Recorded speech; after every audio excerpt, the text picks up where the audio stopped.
ओम पूर्णमदः पूर्णमिदं पूर्णात् पूर्णमुदच्यते पूर्णस्य पूर्णमादाय पूर्णमेवावशिष्यते। ओम शांति शांति शांति। अष्टाध्यायी के रचयिता महान वैयाकरण महर्षि पाणिनि को अपनी ही श्रद्धांजलि अर्पित करने के लिए उनकी कृति को सामान्य जनमानस तक पहुंचाने के उद्देश्य से 84 घंटे के अष्टाध्यायी अध्यापन सत्र में फिर से एक बार आपका हार्दिक स्वागत है। महर्षि वेद विज्ञान एकेडमी अहमदाबाद के उपक्रम से यह कार्यक्रम चल रहा है और गुजराती भाषा तथा प्राच्य विद्या के सुप्रसिद्ध विद्वान स्वर्गीय प्रोफेसर भोगीलाल सांडेसरा जी की स्मृति में उनके परिवारजनों के द्वारा प्रायोजित कार्यक्रम है। आज 67वां व्याख्यान है। 19 जून 2025 गुरुवार का दिन है। आज का पाठ थोड़ा विशेष है। विशेष इस अर्थ में है कि जैसे तुरंत जन्मा हुआ बालक अपनी प्रत्येक क्रिया में माता की या किसी अन्य सहयोगी की अपेक्षा रखता है, प्रत्येक क्रिया में। पर जैसे जैसे उसकी वय बढ़ती जाती है, ऐसे ऐसे धीरे धीरे वह कुछ कार्य स्वयं कर लेता है और कुछ कार्यों में अपने माता पिता का सहयोग लेता है। यह दूसरी अवस्था है। पहली अवस्था में संपूर्णतः माता पिता के आश्रित संतान रहता है। दूसरी अवस्था में कुछ कार्य स्वयं करता है, कुछ कार्य माता पिता के सहयोग से करता है। और फिर थोड़ी और उम्र बढ़ती है तो सारी क्रियाएं वो स्वयं करने लगता है और फिर धीरे धीरे स्वयं कृत क्रियाओं का इतना जाल बिछा देता है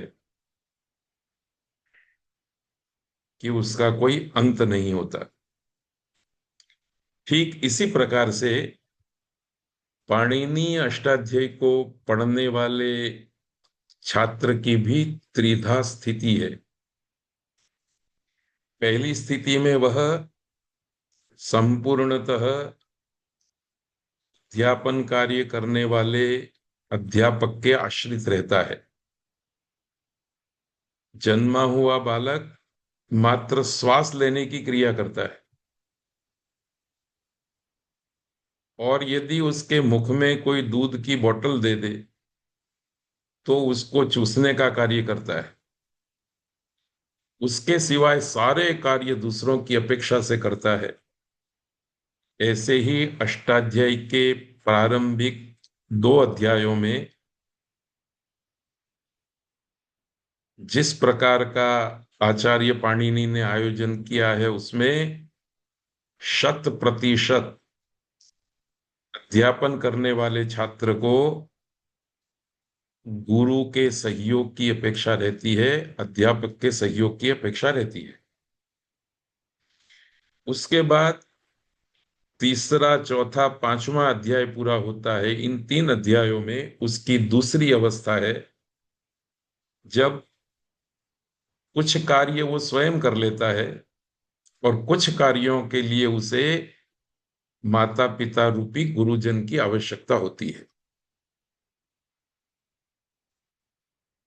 इसी परंपरा में छठे अध्याय के पहले और चौथे पाद में भी पाणिनि अष्टाध्यायी पढ़ने वाले छात्र का इस सीमा तक विकास हो जाता है कि वह बहुत सारी क्रियाएं स्वयं कर लेता है, बहुत ही अल्प क्रियाएं अध्यापक के सहयोग की अपेक्षा से संपन्न करता है। और धीरे धीरे, अभी अष्टाध्यायी का अध्यापन पूरा नहीं होता है, पर अष्टाध्यायी पढ़ने वाले छात्र के जीवन का तीसरा भाग भी शुरू हो जाता है, जब वो माता पिता रूपी गुरु की अपेक्षा रखे बिना स्वयं ही कदम बढ़ाने लगता है। धीरे धीरे उस कदम में गति आती है, दौड़ने लगता है, और फिर चारों दिशाओं में वो अपने साम्राज्य को फैला देता है। शब्द रूप, सिद्धि रूप साम्राज्य को वो फैला लेता है। तो आज के इस व्याख्यान में हम यह उपक्रम करेंगे कि अध्यापक के रूप में मेरी आवश्यकता बहुत कम रहे, और प्रतिभागी जन, सभी सभी प्रतिभागी जन अपने प्रयत्न से सूत्र को समझने का, रूप सिद्धि की प्रक्रिया को समझने का प्रयत्न करेंगे, उपक्रम रखेंगे। इसलिए आज का व्याख्यान अत्यंत छोटा होगा, लघु व्याख्यान होगा। आधे घंटे में मैं अपनी बात पूरी करूंगा, और पूरी पीपीटी आपके दृष्टि में लाऊंगा, और कैसे पढ़ना है ये आप समझ गए हैं अब तक थोड़ा थोड़ा।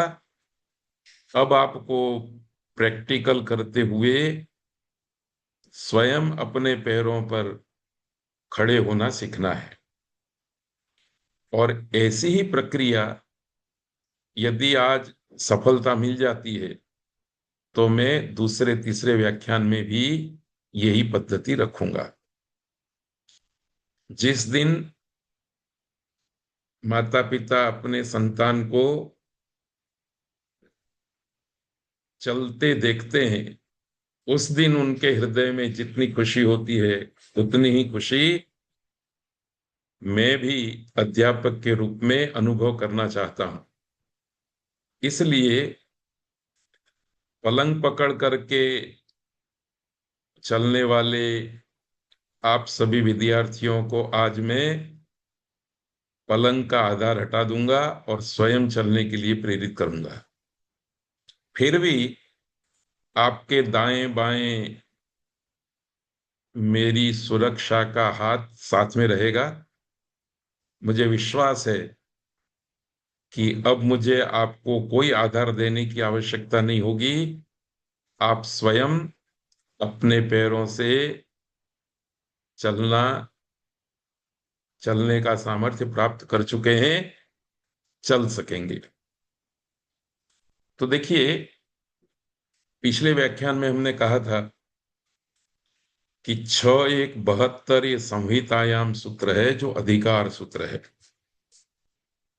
पूरी अष्टाध्यायी में संहितायाम अधिकार छठे अध्याय के पहले पाद में है, 72वें सूत्र से प्रारंभ होता है। इसलिए हम याद रखेंगे कि संहिता प्रकरण का प्रारंभ संहितायाम इस अधिकार सूत्र से होता है, और इस संहिता प्रकरण का समापन पारस्कर प्रभृतिनी च संज्ञायाम इस सूत्र के साथ समाप्त होता है। अर्थात 6-1-72 से लेकर के 6-1-157 तक के सूत्र संहिता प्रकरण के हैं। आपको याद आ गया होगा कि जब जब आप परः सन्निकर्षः संहिता इस सूत्र से संहिता संज्ञा करेंगे, तब तब संहिता संज्ञा का फल लेने के लिए आपको इस संहितायाम अधिकार के नीचे आ जाना है। पर आपको ये बात भी याद रखनी है कि संहिता संज्ञा का प्रसंग रूप सिद्धि प्रक्रिया के अंतिम चरण में आता है। मैं आपको याद दिला दूं कि हमने रूप सिद्धि प्रक्रिया के 4 चरणों की परिकल्पना की थी। पहले चरण में प्रकृति प्रत्यय का संयोजन करते हैं, जिसके लिए तीसरा अध्याय, चौथा अध्याय, पांचवा अध्याय हमने पढ़ा। उसके बाद प्रत्यय भाग में अपेक्षित परिवर्तन का उपक्रम चलता है। ये दूसरा चरण है। ये दूसरा चरण पूरा हो जाने के बाद तीसरे चरण के रूप में प्रकृति भाग में अंग संज्ञा करके उस प्रकृति में जो अपेक्षित परिवर्तन करने हैं, आदेश करने हैं, आगम करने हैं, उनको करके तीसरा चरण पूरा कर लेते हैं। जब तीनों चरण पूरे हो जाते हैं, तब चौथा चरण एकीकरण का होता है। ये एकीकरण का ही व्याकरण शास्त्र की दृष्टि से नामकरण है संहिताकरण। तो याद रखिए, पहले चरण में संहिता संज्ञा नहीं करनी है, दूसरे चरण में भी नहीं, तीसरे चरण में भी नहीं। रूप सिद्धि प्रक्रिया के चौथे चरण में संहिता संज्ञा करनी है। और अष्टाध्यायी नाम का जो शास्त्र है वो मशीन है, ऐसा मान करके हम उस मशीन के उपयोग करता है, ऐसा मान करके प्रत्येक रूप सिद्धि की अवस्था में, प्रत्येक रूप सिद्धि की प्रक्रिया में चौथे सोपान पर पहुंचने पर संहिता संज्ञा करनी ही है, संहिता का फल मिले कि न मिले। तो इस प्रस्तावना के साथ फिर से एक बार मैं आपका ध्यान आकर्षित करना हूं कि छठे अध्याय के प्रथम पाद में संहितायाम इस अधिकार के नीचे पारस्कर प्रभृतिनी च संज्ञायाम सूत्र तक संहिता प्रकरण है। इस संहिता प्रकरण को हमें ध्यान से पढ़ना है। कैसे पढ़ेंगे? तो देखिए, ये अष्टाध्यायी के सूत्र मैंने आपके सामने रखे हैं। संहितायाम 72वां सूत्र, 77वां सूत्र ये, फिर 78 से लेकर के 98 तक सूत्र, फिर 99 से लेकर के 117 नंबर का सूत्र, फिर 118 से लेकर के 134 तक का सूत्र, 135वां सूत्र आता है सूटकात पूर्वः। यह कात पूर्व, क से पूर्व में सुट आगम विधान करने वाला सूत्र है। और यहां से सुट इस आगम का विधि शुरू होता है। संहितायाम अधिकार के नीचे जो विधि किया गया वह विधि आदेश विधि है, हटाओ और रखो। वो पूरा हो जाने के बाद सुटकात पूर्व सूत्र से सुट आगम का विधान चलता है। और फिर 158वां सूत्र आता है अनुदात्तम पदम एक वर्जम। मैंने बताया कि 157 तक संहिता संज्ञा है और 158 से स्वर प्रकरण शुरू होता है। ये स्वर प्रकरण हम स्वेच्छा से त्याग देंगे। अभी स्वर प्रकरण के बारे में कोई चर्चा नहीं करनी है। तो आज हमारे सामने संहिता प्रकरण है। इस संहिता प्रकरण में प्रमुखतः जो बातें हैं उसको भी हम ध्यान में देख लेते हैं। ये बातें ध्यान में रख करके आप पलंग का, माता पिता का आधार छोड़ करके स्वयं ही अपने पैरों से चलने का यत्न करेंगे। चलेंगे, गिरेंगे नहीं, ऐसा मुझे पूरा विश्वास है। तो देखिए, संहिताया में 72वां सूत्र है। 73, 74, 75 और 76, 6 सूत्र आगम करने वाले सूत्र हैं। उनको हमने अभी ध्यान में नहीं लिया, तो कोई बात नहीं है, आप भी उसको ध्यान में नहीं रखेंगे तो चलेगा। पर 77वें सूत्र से आगम विधि शुरू होता है, सॉरी, आदेश विधि शुरू होता है। तो फिर से मैं आपको बताता हूं, संहितायाम सूत्र के नीचे 4 एक सूत्र ऐसे हैं जो तुक आगम करते हैं। और संहिता संज्ञा का पहला सूत्र इको एणची आदेश करने वाला सूत्र है। और इसके नीचे जितने भी सूत्र आ रहे हैं वो आदेश करने वाले हैं। पहली बात। अब ये आदेश कितने प्रकार का होता है, तो देखो, दूसरे क्रमांक पर हमने एक सूत्र लिखा है इको यणची। इसको हटाओ, इसकी जगह पर इसको बिठाओ। 1:1 का रेशिया। फिर से मैं कहता हूं, वर्ण को हटाओ और उसकी जगह पर वर्ण रखो। उसके बाद 84वें सूत्र से लेकर के 93 तक सूत्र जो हैं और आगे भी, उसमें परिस्थिति बदलती है। उसमें आपको याद रखना है पूर्व परयोः एकः आदेशः। एक विशेष प्रकार के आदेश का स्वरूप है जो अभी तक हमारे सामने नहीं आया, आज पहली बार आया है। एक है पूर्व वर्ण, दूसरा है पर वर्ण। दो वर्णों को मिला करके एक आदेश करना है। आगे से भी हटाओ, पीछे से भी हटाओ, दोनों को हटाओ और उसकी जगह पर एक को बिठाओ। यह संहिता कार्य की एक रीति है। पहली रीति हमने बताई, वर्ण को हटाओ और वर्ण को बिठाओ। एक को हटाओ और एक को बिठाओ। दूसरे में पूर्व और पर को हटाओ और एक को बिठाओ। तीसरी में पररूप एकादेश, एक की अनुवृत्ति आ ही रही है। पररूप एकादेश, एक वर्ण है पूर्व, दूसरा वर्ण है पर, दोनों के स्थान में पररूप एकादेश होगा। पर वाला वर्ण जिस रूप का है उसी रूप का आदेश हो जाएगा।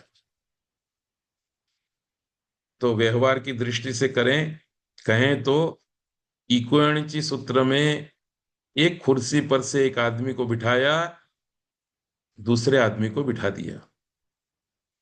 एकह पूर्व परयोः के नीचे संहितायाम के अधिकार में जो कार्य करने हैं उसमें पास पास वाली दो कुर्सियों में से दोनों को उठा दिया और दो व्यक्तियों की जगह पर एक व्यक्ति को बिठाया। तीसरी अवस्था है एंगी पररूपम, पररूप एकादेश। इसमें दो कुर्सियों में बैठे हुए सज्जनों को उठाया, उसमें से पर वाला जो कुर्सी था उसमें जो आदमी बैठा था उसी आदमी को वापिस दोनों कुर्सियों पर बिठा दिया। और इससे उल्टा व्यवहार अमी पूर्व इत्यादि सूत्रों से होगा।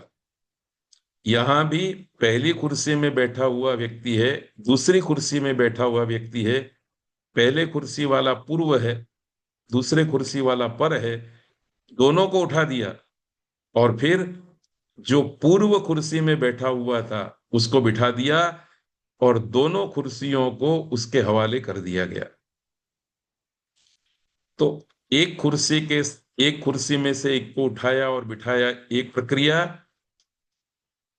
दोनों कुर्सियों में से उठाया और एक को बिठाया, एक प्रक्रिया। दूसरी प्रक्रिया, दोनों कुर्सियों में से उठाया और दोनों में से एक को बिठाया और एक को निकाल दिया, ये तीसरी व्यवस्था। जिसको बिठाया वो पर वाला था, पूर्व वाले को हटा दिया, ये तीसरी व्यवस्था। और चौथी व्यवस्था है, दो कुर्सी में बैठे हुए सज्जन थे, उन दोनों को खड़ा किया, पूर्व वाले को बिठा दिया दोनों कुर्सी पर पर वाले को टाटा कह दिया गया। तो संहिता संज्ञा में प्रमुखतः ये चार प्रकार के आदेश हमको करने होते हैं। इस बात को आपको याद रखना है। फिर संहिता संज्ञा में ये जो आदेश वाली बात है वो प्रकृत्या अंतः पादम मव्य परे, इस सूत्र के नीचे प्रकृतिवद भाव के रूप में भी एक विधि दिया है। अर्थात संहिता संज्ञा का फल वहां नहीं मिलेगा, पहले था ऐसा का ऐसा ही रहेगा। दूसरे शब्दों में कहें तो संहिता संज्ञा के अधिकार में यहां तक 114 तक हमने दो को मिला करके अलग अलग आदेश किए।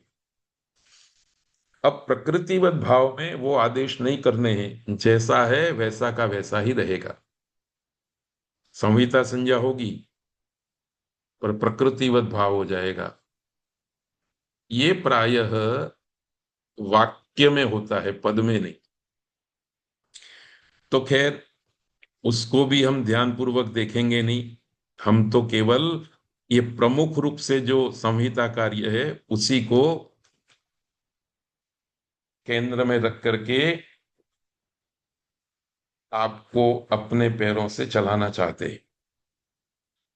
फिर अंत में 159 से लेकर के 223 पाद की समाप्ति तक स्वर प्रकरण है, इसको हम स्किप करेंगे। तो आज आपको छठे अध्याय के पहले पाद का अध्ययन पूरा करना है। अब देखिए, पहला सूत्र है संहिताया। जैसा कि कहा, यह अधिकार सूत्र है। अनुदात्तम पदम एक वर्जम 152 सूत्र तक जाएगा। 152 के बाद स्वर प्रकरण शुरू हो जाता है। तो वो हमको पढ़ना नहीं है। तो संहिता ये अधिकार हुआ।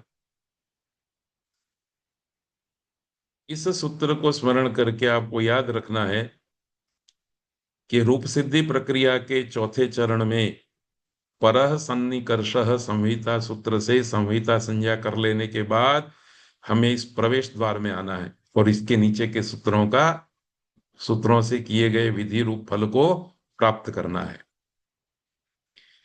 इसलिए मैंने ये लिख ही दिया है, परः सन्निकर्षः संहिता सूत्र से संहिता संज्ञा की गई है। सूत्र का अर्थ है पर के सन्निकर्ष की, अर्थात पर के साथ किए जाने वाले संधि एकीकरण की संहिता संज्ञा होती है। यह संज्ञा प्रायः रूप सिद्धि प्रक्रिया के अंतिम चरण में होती है। संहितायाम पद में सप्तमी विभक्ति है, वह विषय सप्तमी है। तो संहिता संज्ञक वर्ण पर में हो ऐसा अर्थघटन नहीं करना है, संहिता के विषय में ऐसा अर्थघटन करना है।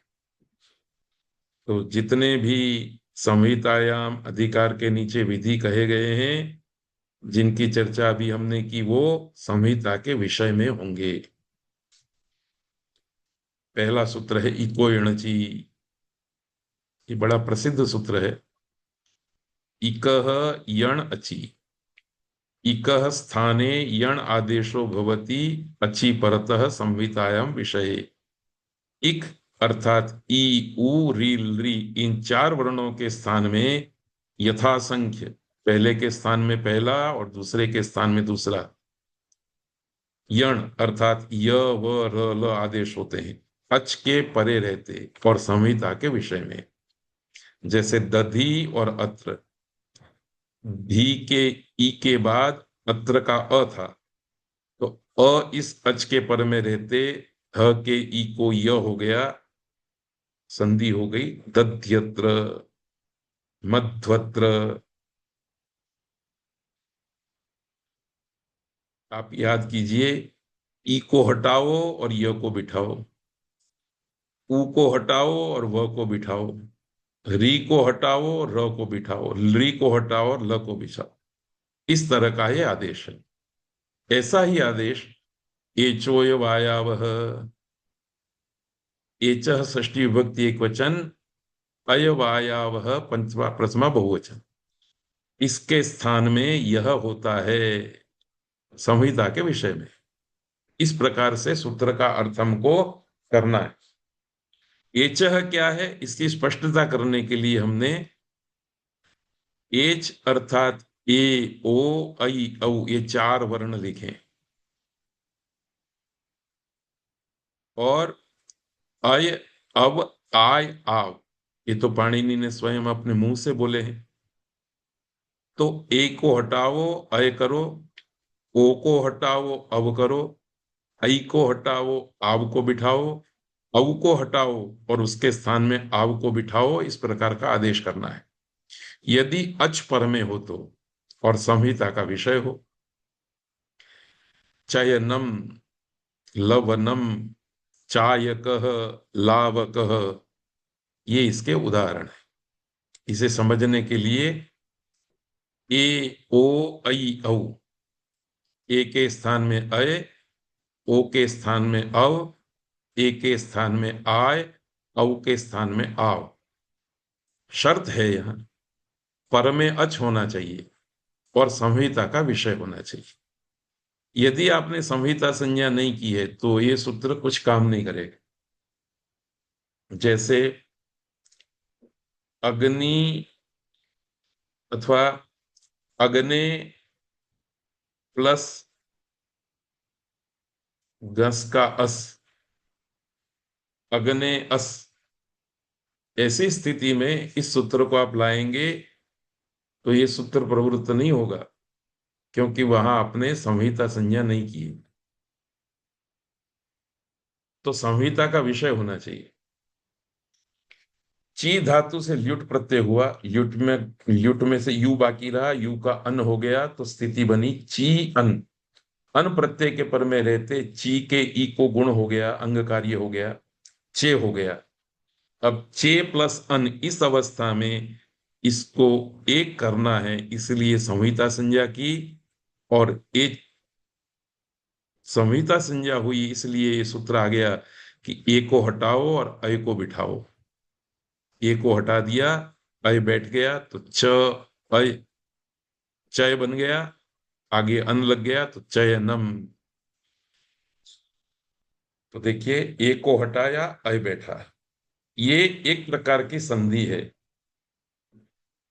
संहिता के अधिकार में किया गया एक प्रकार का विधि है। अभी दूसरे प्रकार का विधि, बीच में जो सूत्र छूट गए वो सारे सूत्र इसी प्रकार से एक को हटाएंगे और एक को बिठाएंगे। ये सूत्र आया 81 नंबर का, एकह पूर्व परयो हो, ये भी अधिकार सूत्र है। ये 107 तक जाएगा। 81वां सूत्र है, 7 तक जाएगा। इसका सीधा सा अर्थ है कि पूर्व पर के स्थान में एक आदेश होता है तो दो को हटाइए और एक आदेश कीजिए। इस प्रकार का अधिकार अब शुरू हो रहा है। इसका प्रसिद्ध उदाहरण खट्वा इंद्र, इसको हम फिर से भी देखेंगे। खट्वा में आ, इंद्र का ई, दोनों को हटा दो, आ को भी हटा दो, ई को भी हटा दो और ए को बिठा दो, तो खट्वे इंद्र, माला इंद्र, मालेंद्र। तो आप देखेंगे कि उपर्युक्त दोनों उदाहरणों में आ तथा ई, इन दोनों को हटा करके उसके स्थान में ए यह गुण एकादेश कर दिया गया है और रूप बनाया गया है खट्वेंद्र मालेंद्र।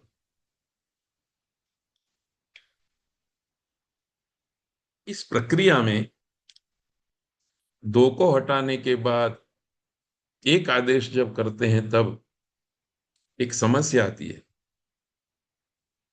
कि एक प्रातिपदिक था, एक प्रत्यय था, दोनों मिलकर के एक हो गए, तो उसको हम प्रातिपदिक समझे कि प्रत्यय समझे?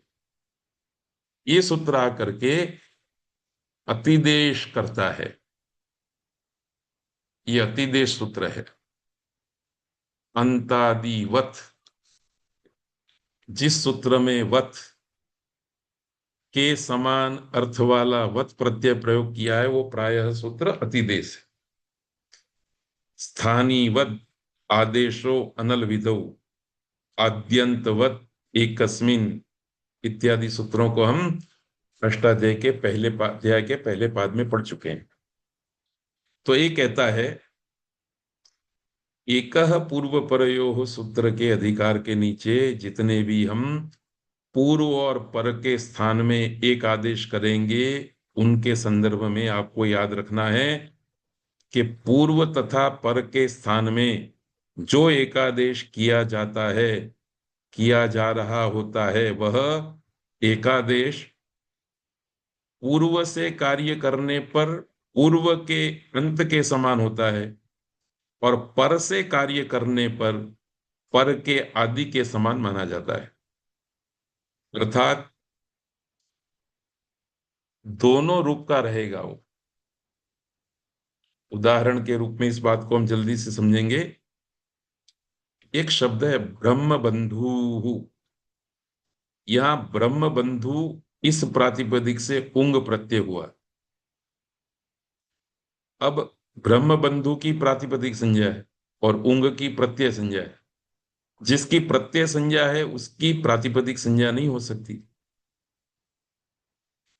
तो यहां ब्रह्म बंधु की प्रातिपदिक संज्ञा है और उंग की प्रत्यय संज्ञा है।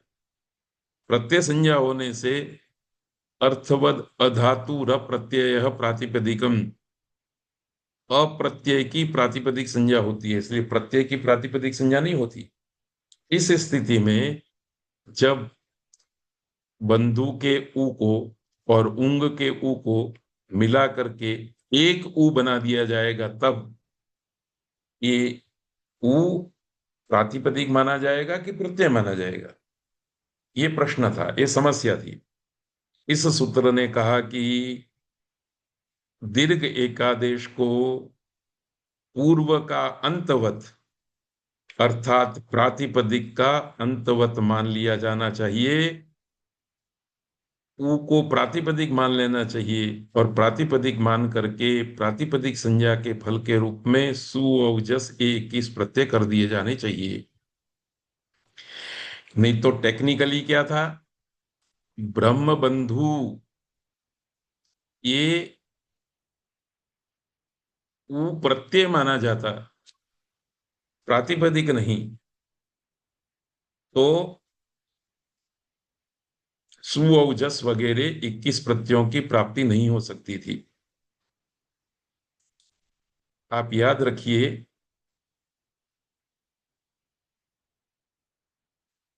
जब भी दो के स्थान में हम एक आदेश करेंगे तो वह एक आदेश जिन दोनों के स्थान में हुआ है जरूर पढ़ने पर उसी रूप को प्रकट करेगा। दोनों रूपों को प्रकट करेगा। बस इतनी सी बात याद रखनी है। इसी परंपरा में सूत्र आया आद गुण। अब मैं इन सूत्रों को पढ़ाऊंगा नहीं, केवल अर्थ बोल लूंगा और उदाहरण देख लेंगे। अवर्ण से उत्तर जो अच, इधर से इधर देख लिया और अब इधर से इधर भी देखना है। अवर्ण से उत्तर जो अच और अच के परे रहते जो पूर्व का अवर्ण, इन दोनों पूर्व पर के स्थान में अर्थात अवर्ण और अच के स्थान में गुण एकादेश होता है संहिता के विषय में। तो जिन दोनों को मिला करके एक आदेश करना है उसके बीच में कोई व्यवधान नहीं होना चाहिए। तो अ के पर में ई के पूर्व में अ, दोनों मिल करके अपना स्थान छोड़ दिए। अ भी चला गया, ई भी चला गया।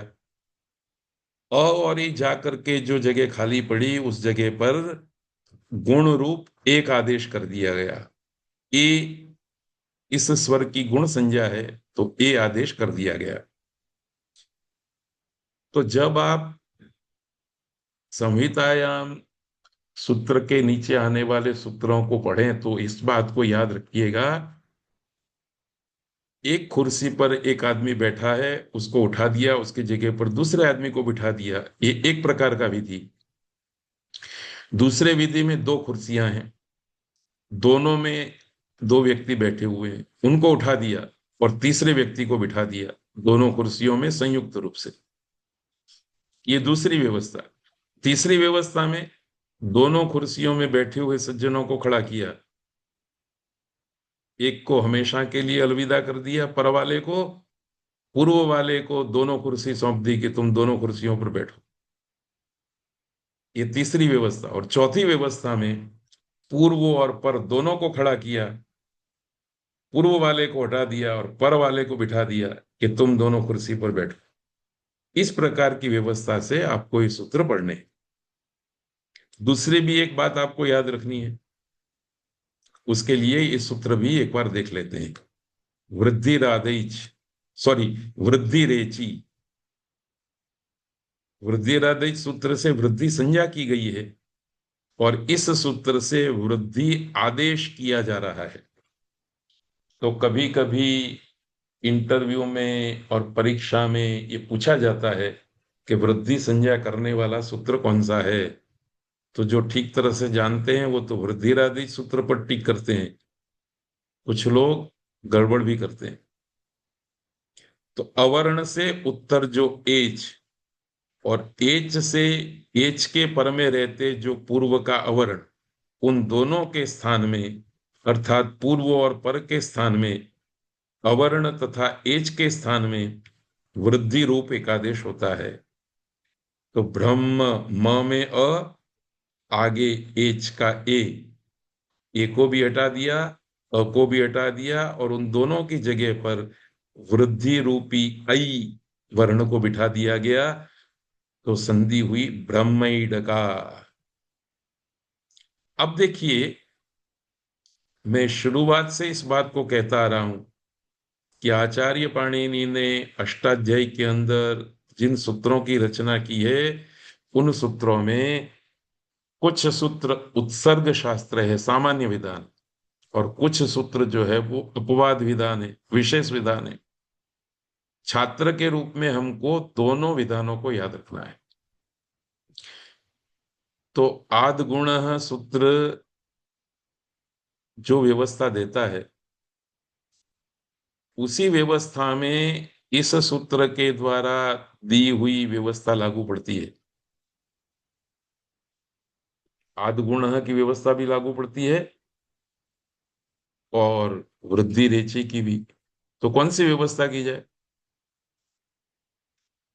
आद गुण की व्यवस्था कैसे लागू पड़ती है? अवर्ण के बाद गुण पर में हो और गुण से पूर्व अवर्ण हो तो दोनों के स्थान में गुण रूप एकादेश हो जाता है। ये सूत्र कहता है कि अ से उत्तर एच पर में हो तो पूर्व पर के स्थान में वृद्धि रूप एकादेश हो जाता है। तो ये पर वाला सूत्र है इसलिए अपवाद है, ये सूत्र लागू होगा, आद गुण सूत्र लागू नहीं होगा। तो तद्धित प्रकरण में भी मैंने कई बार आपको ये बात याद दिलाई थी कि तद्धित प्रकरण वही विद्यार्थी सफलतापूर्वक समझ सकता है जो उत्सर्ग और अपवाद दोनों प्रकार के सूत्रों का स्मरण रखता है। तो ये बात आपको यहां भी याद रखनी है। आठश्च, इसने क्या किया, आठ से उत्तर जो अच और अच से पूर्व में जो आठ, इन दोनों आठ और अच के स्थान में वृद्धि रूप एकादेश होता है। उसी तरह से इसने भी वृद्धि कर दी। ऐक्षिष्ट, औभीत, इसकी रूप सिद्धि प्रक्रिया मैंने थोड़ी बता दी है। इक्ष धातु से लुंग प्रत्यय लाए, रूप सिद्धि प्रक्रिया करके ये स्थिति आई।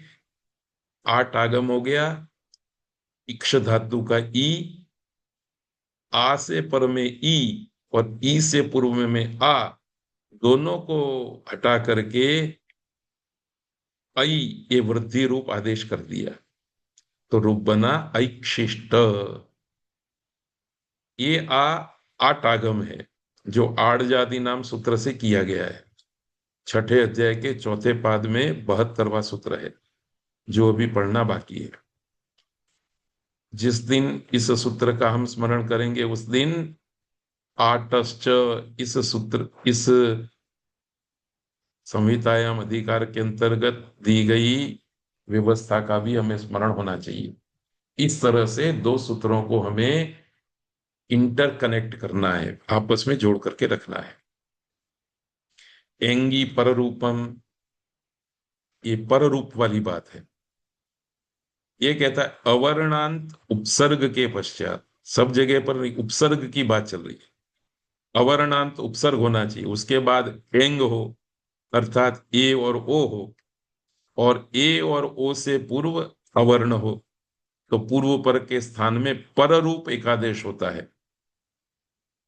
उप प्लस ए लयति, प में अ है वो पूर्व है, ए पर है, दोनों को हमने अपनी कुर्सी पर से उठा दिया।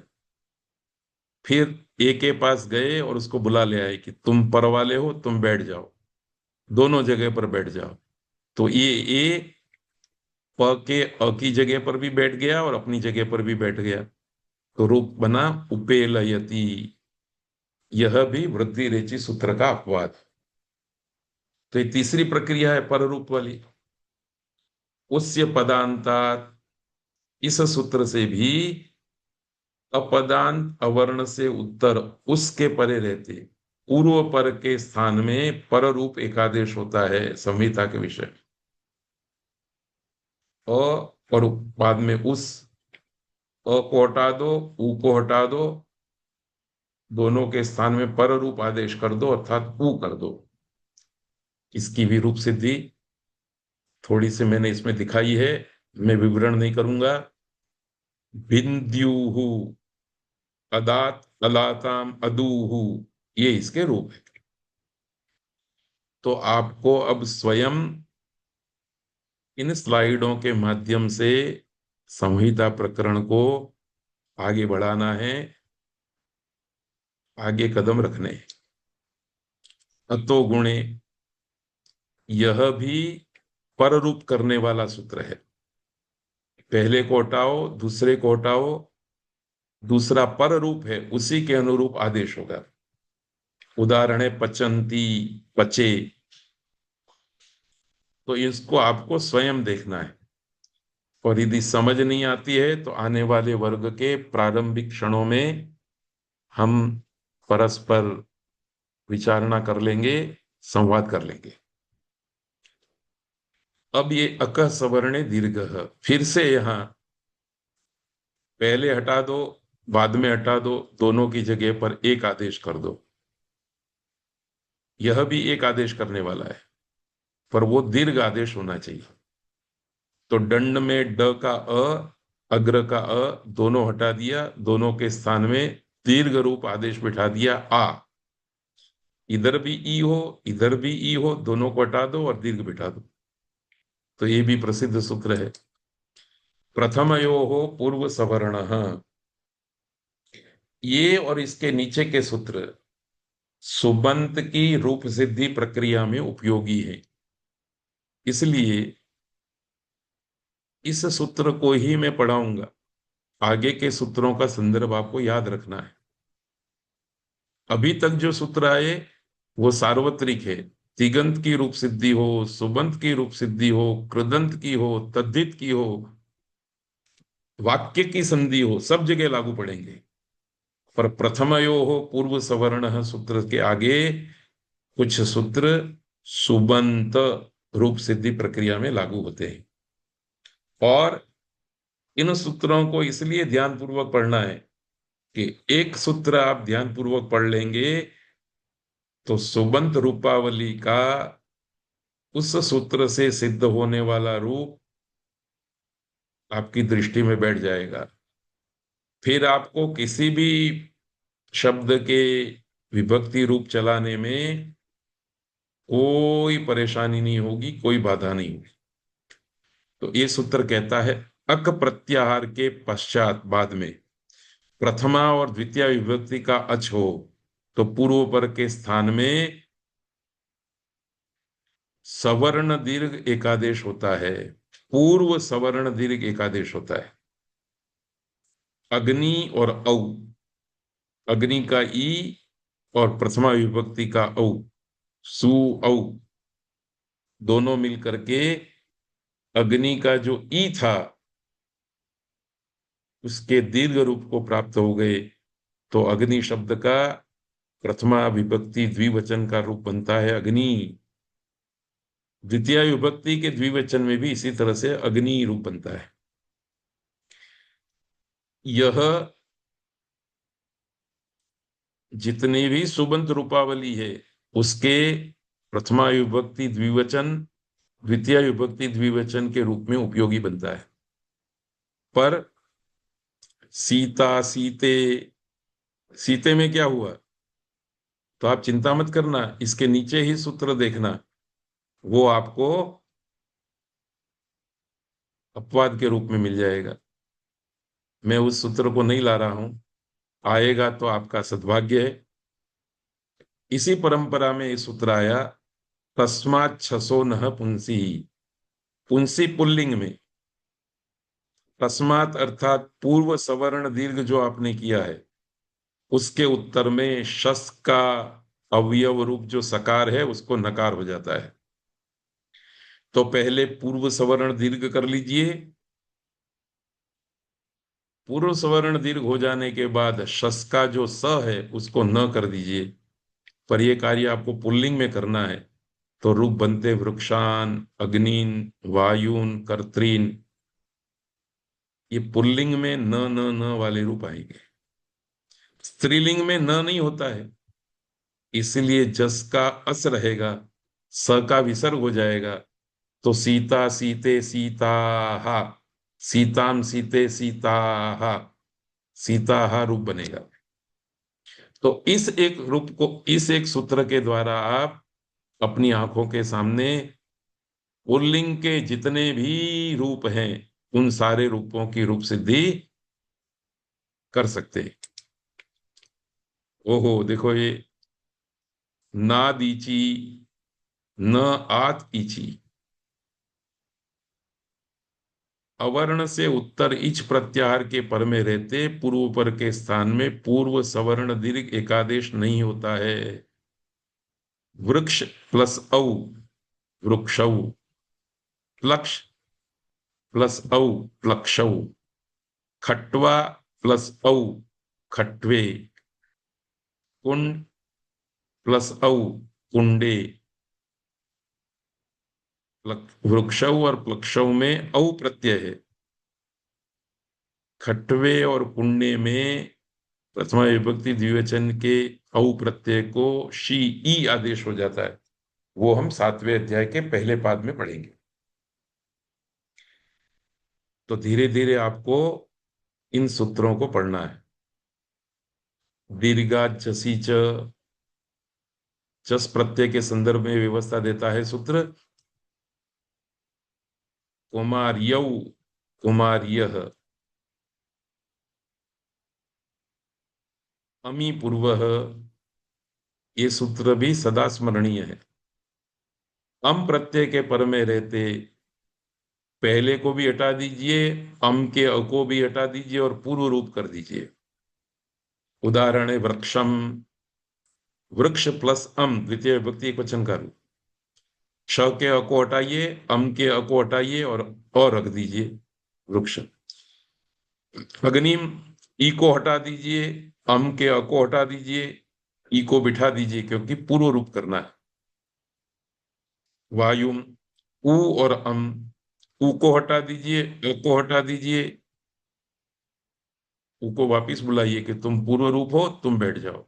उ बैठ गया तो अग्निम वायुम इत्यादि रूप बनते हैं। इसी परंपरा में आप आगे देखेंगे तो एक संप्रसारणाच, यह संप्रसारण के संदर्भ में उपयोग में आने वाला सूत्र है। इस अध्याय के दूसरे चरण में हमने संप्रसारण संज्ञा के भी कुछ प्रयोग देखे हैं। तो उसमें ये हमेशा काम में आने वाली संधि का सूत्र है कि संप्रसारण संज्ञक वर्ण से उत्तर अच परे हो तो पूर्व और पर के स्थान में पूर्व रूप एकादेश होता है।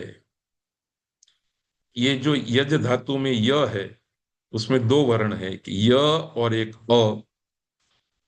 य को संप्रसारण होकर के ई हो गया तो ई और अ दो वर्ण मिले। इस सूत्र ने संप्रसारण संज्ञक ई और उसके बाद में जो अ है उन दोनों को मिला करके पूर्व रूप एकादेश कर दिया, अर्थात संप्रसारण रूप एकादेश कर दिया।